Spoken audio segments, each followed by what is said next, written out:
Materi kali ini saya akan menyampaikan tentang dinamika kependudukan. Disimak ya guys.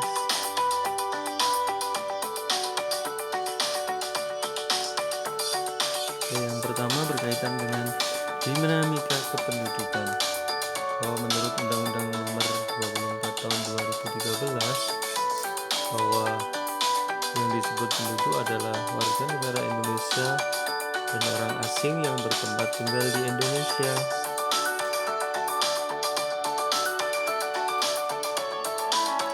Dinamika kependudukan di Indonesia dan perubahan jumlah penduduk dapat dilihat dari beberapa faktor. Di antaranya yang pertama adalah kelahiran atau disebut sebagai natalitas. Dan yang kedua adalah kematian atau yang bisa disebut dengan mortalitas. Ada beberapa faktor yang mempengaruhi atau mendukung adanya pronatalitas. Ada 6 poin di situ. Di antaranya perkawinan, tingkat kesehatan, anggapan banyak anak, banyak rezeki, kedudukan tenaga kerja khususnya di daerah agraris tradisional, kurangnya informasi mengenai KB atau keluarga berencana, keinginan memperoleh anak laki-laki sebagai penerus keturunan. Adapun faktor yang menghambat dari adanya kelahiran atau natalitas, ada 4 faktor diantaranya. Yang pertama, penundaan masa kawin, program keluarga berencana, anggapan anak merupakan beban orang tua, dan semakin banyak wanita karir. Berikutnya berkaitan dengan klasifikasi angka kelahiran, yakni yang pertama angka kelahiran kasar atau disebut juga Group Birth Rates atau disingkat dengan CBR.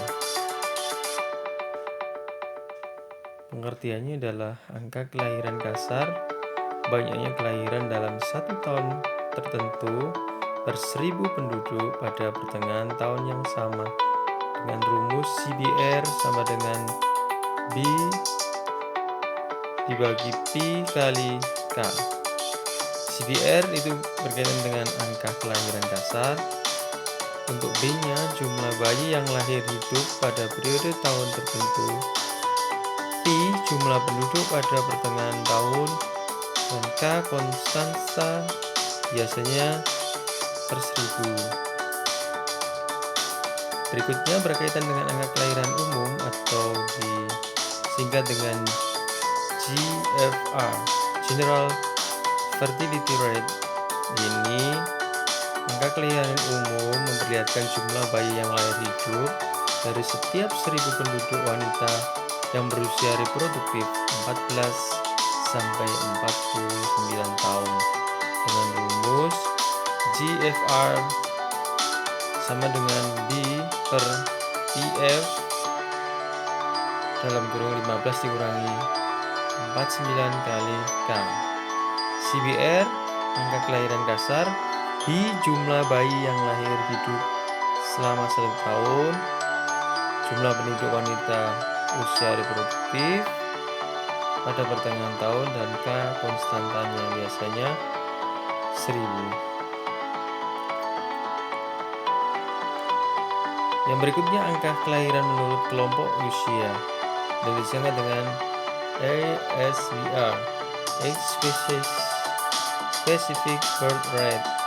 Angka kelahiran menurut kelompok usia ASBR menunjukkan banyaknya kelahiran dari wanita pada suatu kelompok pada tahun tertentu per 1000 wanita pada kelompok umum dan pertengahan tahun yang sama, dengan rumus ASBR X sama dengan DX per TX kali K.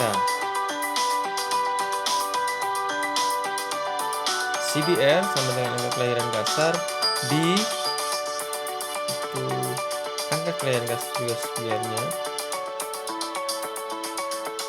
Kemudian K-nya itu konstanta.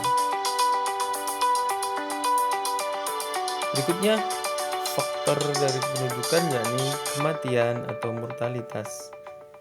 Faktor yang menunjang angka kematian pro mortalitas antara lain ada 7 poin. Yang pertama, rendahnya kesadaran masyarakat akan pentingnya kesehatan. Yang kedua, terjadinya bencana alam. Yang ketiga, terjadinya peperangan. Berikutnya, wabah penyakit, pembunuhan dan kriminalitas, fasilitas kesehatan yang belum memadai, keadaan gizi penduduk rendah. Kemudian faktor yang menghambat mortalitas, pertama, meningkatkan kesadaran penduduk akan pentingnya kesehatan, fasilitas kesehatan yang memadai, meningkatnya keadaan gizi penduduk, kondisi yang aman dan tentram di suatu daerah, ajaran agama yang melarang bunuh diri.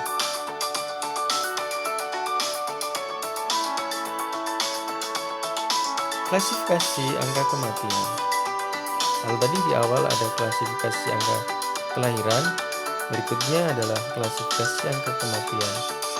Yang pertama, angka kematian kasar atau disingkat dengan CDR, Crude Death Rate, yakni angka kematian kasar adalah angka yang menggambarkan banyaknya kematian yang terjadi pada suatu tahun tertentu untuk setiap 100 penduduk di suatu wilayah dengan rumus CDR D per P kali K. CDR angka kematian kasar, D jumlah kematian pada tahun tertentu, untuk P-nya itu jumlah penduduk pertengahan tahun dan K-nya itu adalah konstanta, biasanya 1000. Berikutnya angka kematian, klasifikasi angka kematian yakni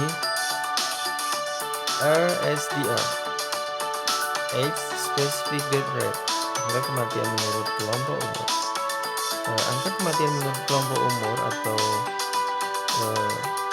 kepanjangan dari SDR adalah banyaknya kematian per 1000 penduduk laki-laki maupun perempuan dengan rumus RSDR X sama dengan DX per PX kali K. SDR angka kematian menurut kelompok umur tertentu pada tahun tertentu. DX-nya jumlah kematian pada kelompok umur X pada tahun tertentu. Untuk PX-nya jumlah penduduk kelompok umur X pada pertengahan tahun. Untuk X-nya itu kelompok umur dan K-nya adalah konstanta, biasanya 1000.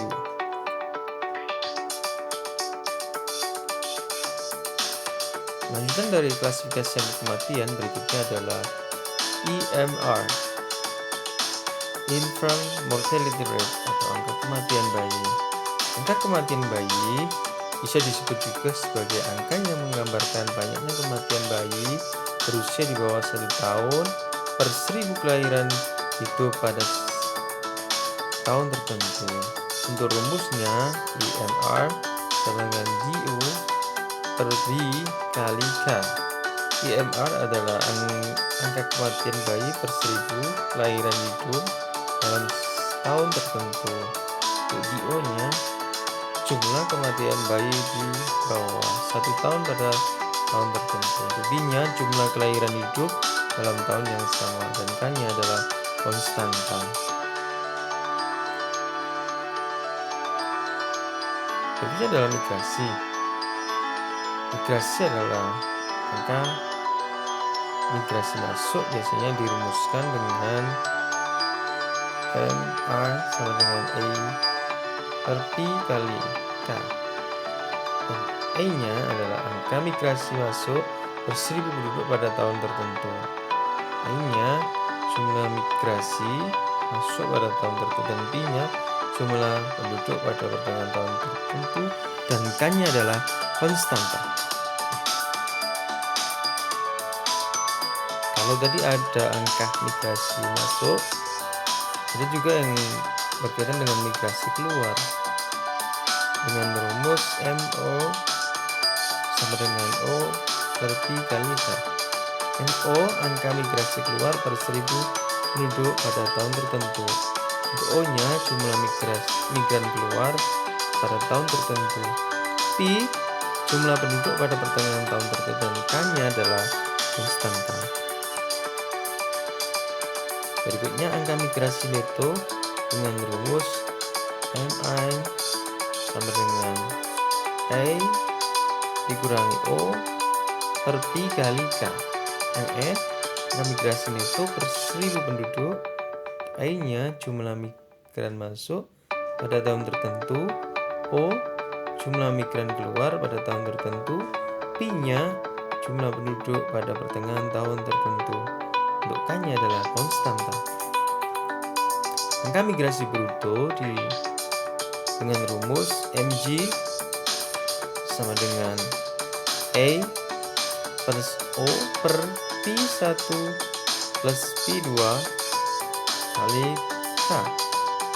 MG-nya adalah angka migrasi bruto, A-nya adalah jumlah migran masuk pada tahun tertentu, O jumlah migran keluar pada tahun tertentu, P1 itu jumlah penduduk di tempat tujuan, P2 jumlah penduduk di tempat asal, dan K-nya adalah konstanta.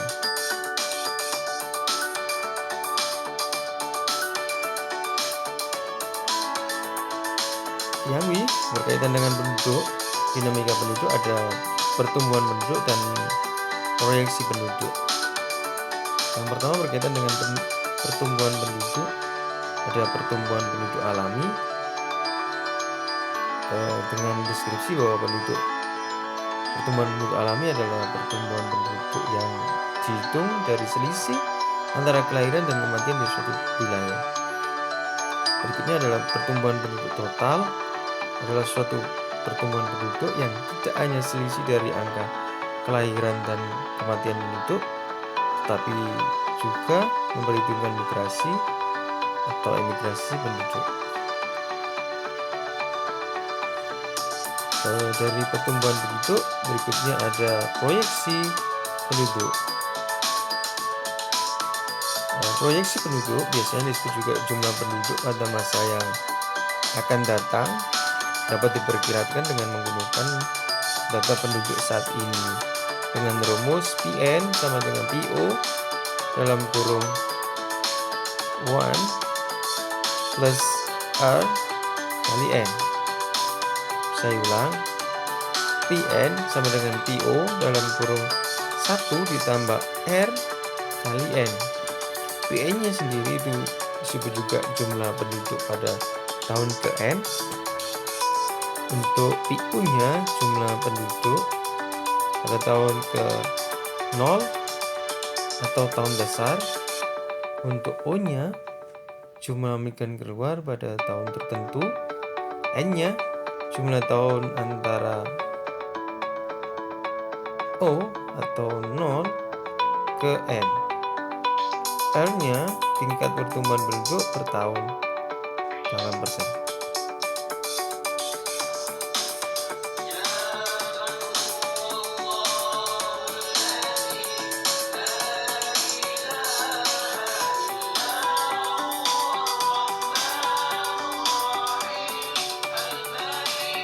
Berikutnya berkaitan dengan mobilitas penduduk dan tenaga kerja.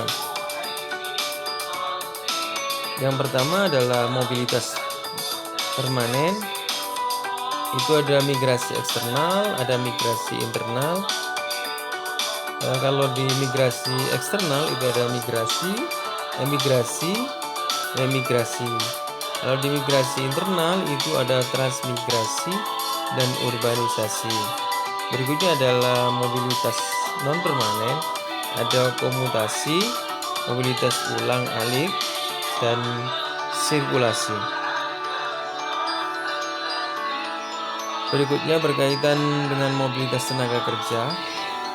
Berdasarkan mobilitas tenaga kerja, tips tenaga kerja ada dua, yaitu Steyer dan Mayer.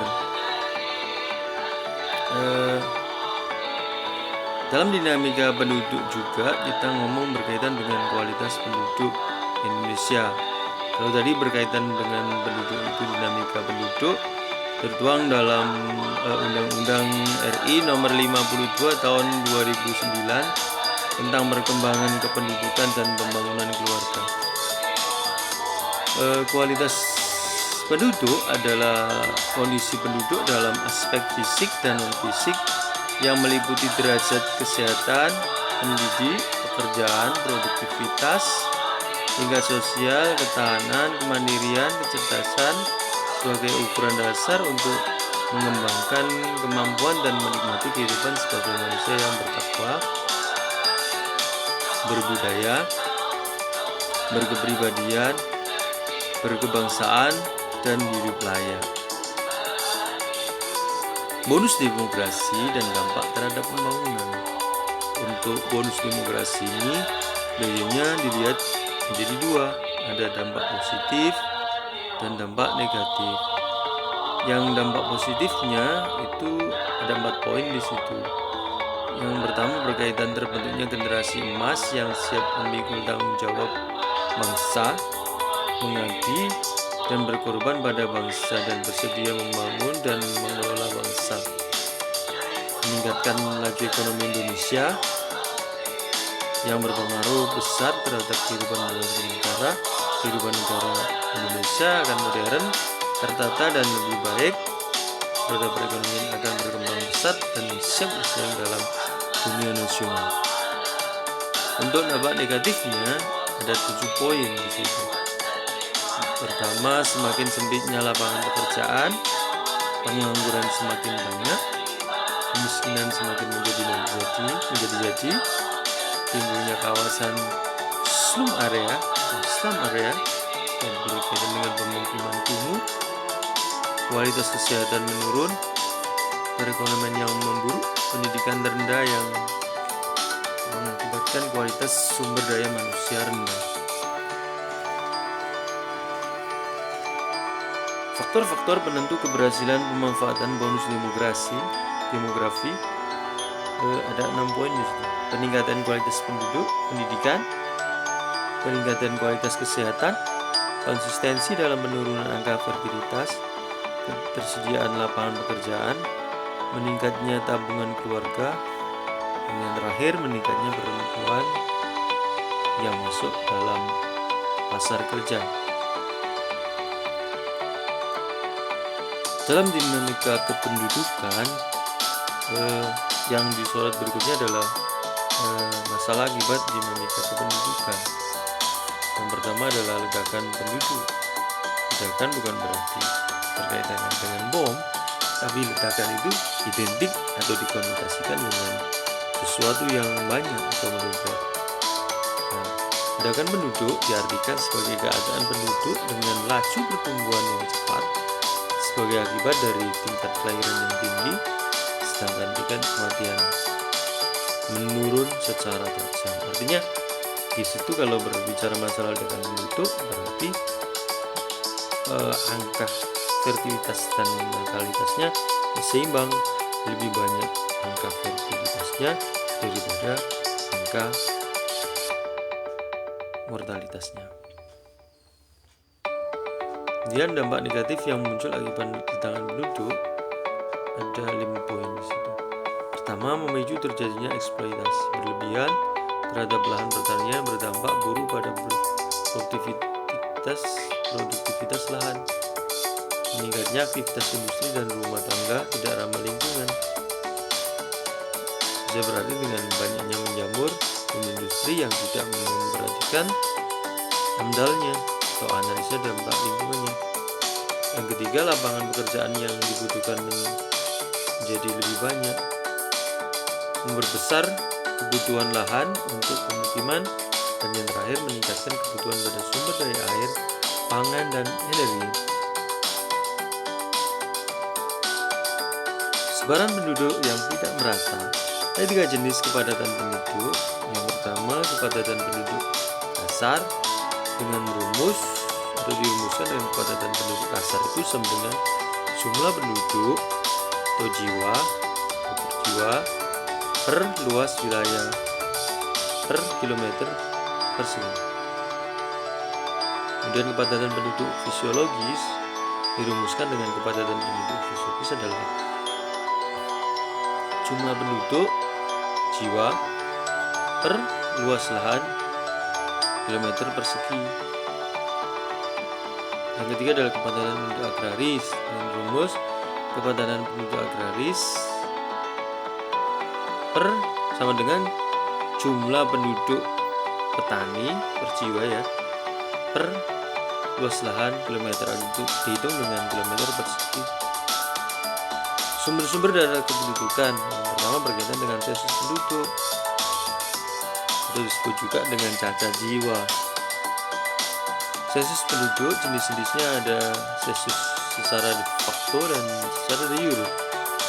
Secara de facto itu cara perhitungan jumlah penduduk yang dilakukan pada setiap orang yang ada di wilayah sensus. Jadi hanya faktanya yang ada di situ yang didata.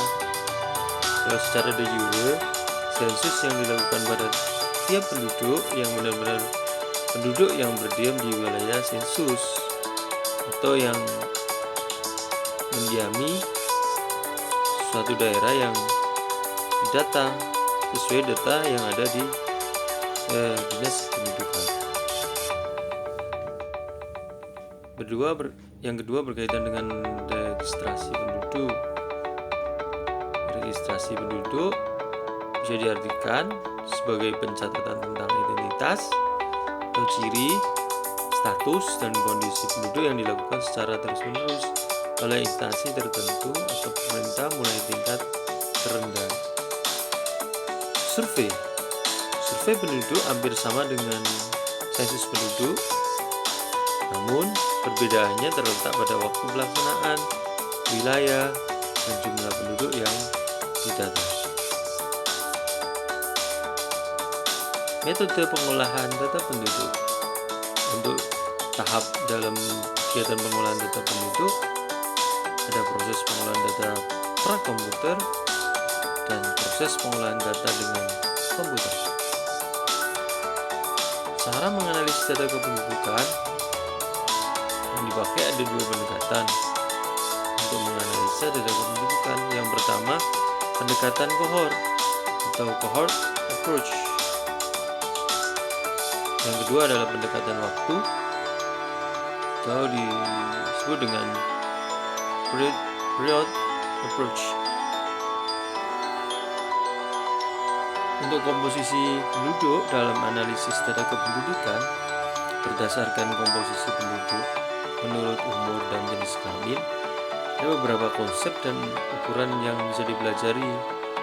Yang pertama berkaitan dengan rasio jenis kelamin atau disebut juga dengan sex ratio dengan rumus SR sama dengan jumlah penduduk laki-laki per jumlah penduduk perempuan dikali 100.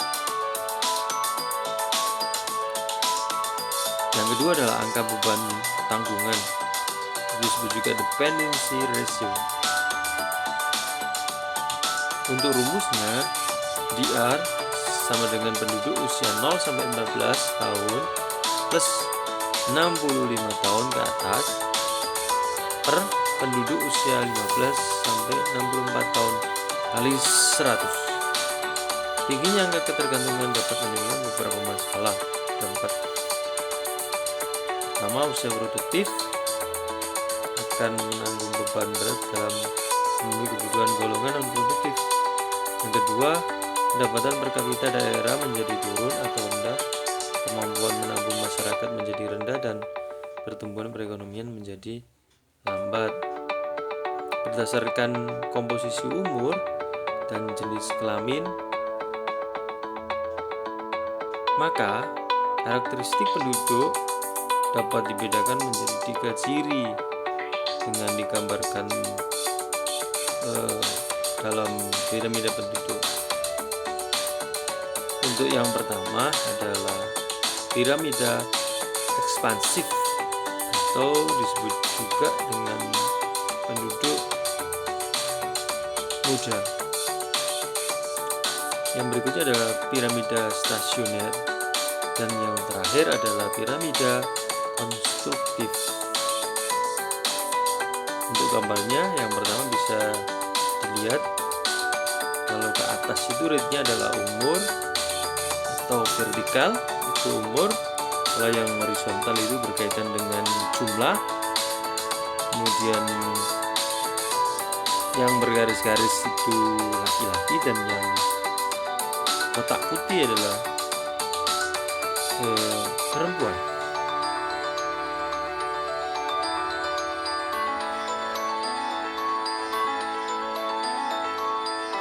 Terima kasih.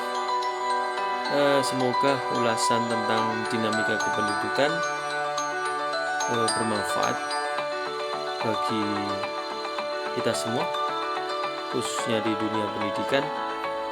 Jangan lupa subscribe channel Tubaidai Channel, like dan komen. Terima kasih. Sampai ketemu di materi-materi berikutnya ya.